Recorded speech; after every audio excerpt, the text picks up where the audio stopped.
नमस्कार, मैं हूं डॉक्टर निवेदिता और आज मैं आपसे बात करूंगी कि कई बार हमारे पास पेशेंट्स ऐसे आते हैं जो हमसे पूछते हैं कि मैंने कई सारे जो आपने हर्ब्स बताए हैं वो रेगुलर बेसिस पे ले रही हूं या ले रहा हूं, बट स्टिल मेरे जो शुगर लेवल्स हैं वो कंट्रोल नहीं आ रहे हैं। तो इसका क्या रीज़न हो सकता है और मैं क्या गलत कर रहा हूँ जानने की वो कोशिश कर रहे होते हैं। तो जैसे कि मैंने आपको बताया और इनफैक्ट अपने बार बार अपनी वीडियोज़ में मैं आपको रिपीट भी करती हूँ, तो ये डायबिटीज़ एक लाइफस्टाइल डिसऑर्डर है और ये लाइफस्टाइल डिसऑर्डर होने की वजह से आपको अपनी लाइफस्टाइल में चेंजेस करने पड़ेंगे।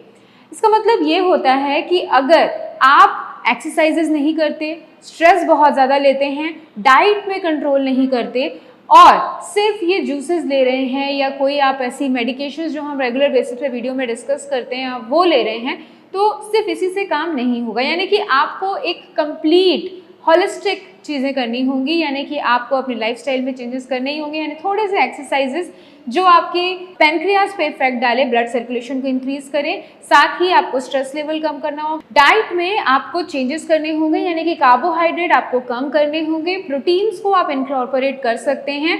ये इंपॉर्टेंट है कि आपको green leafy vegetables, fruits, salads, nuts, seeds, ये सभी चीज़ें अपनी डाइट में ज़रूर इनकॉर्पोरेट करनी है।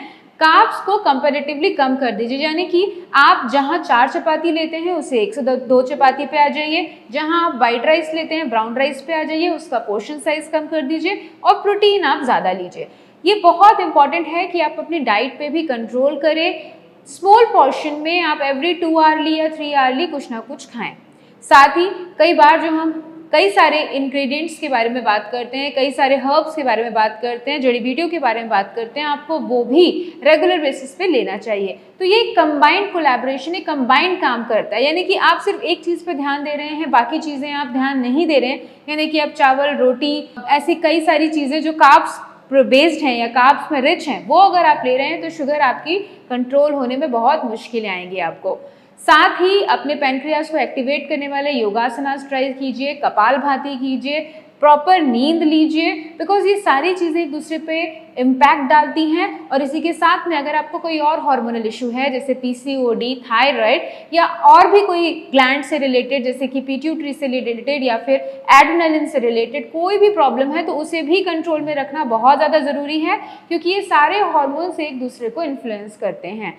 तो आप अगर अपनी डायबिटीज़ को कंट्रोल करना चाहते हैं, रिवर्स करना चाहते हैं, तो इन सारे पैरामीटर्स पे आपको इक्वली ध्यान देना होगा। यानी कि डाइट पे कुछ ऐसी जड़ी बूटियों जैसे कि मैंने आपसे कई बार डिस्कस किया है, मेथी या फिर गुड़मार या फिर दारू हरिद्रा, इस तरीके की कुछ हर्ब्स आप रेगुलर बेसिस पे ले सकते हैं, जैसे कि पनीर डोडा ऑल्सो। साथ ही आपको फिजिकल एक्टिविटीज़ करनी होगी और नींद प्रॉपर करनी होगी, स्ट्रेस कम करना होगा। तो आज मैंने आपको बताया कि किस तरीके से आप होलिस्टिक वे में अपने शुगर को कंट्रोल कर सकते हैं, इनफैक्ट उसे रिवर्स भी कर सकते हैं। तो लाइफस्टाइल में इंप्रूवमेंट लाइए और शुगर में ड्रास्टिक इंप्रूवमेंट देखिए। तो मेरे इस वीडियो को देखने के लिए धन्यवाद। डायबिटीज से रिलेटेड कोई भी क्वेरी या कोई भी क्वेश्चन आपके दिमाग में है, आप मुझे कमेंट करके या फिर फ़ोन नंबर्स पे कॉल करके भी जानकारी प्राप्त कर सकते हैं। मैं और मेरी टीम पूरी तरीके से कोशिश करेगी आपकी हेल्प करने की। इस वीडियो को देखने के लिए धन्यवाद।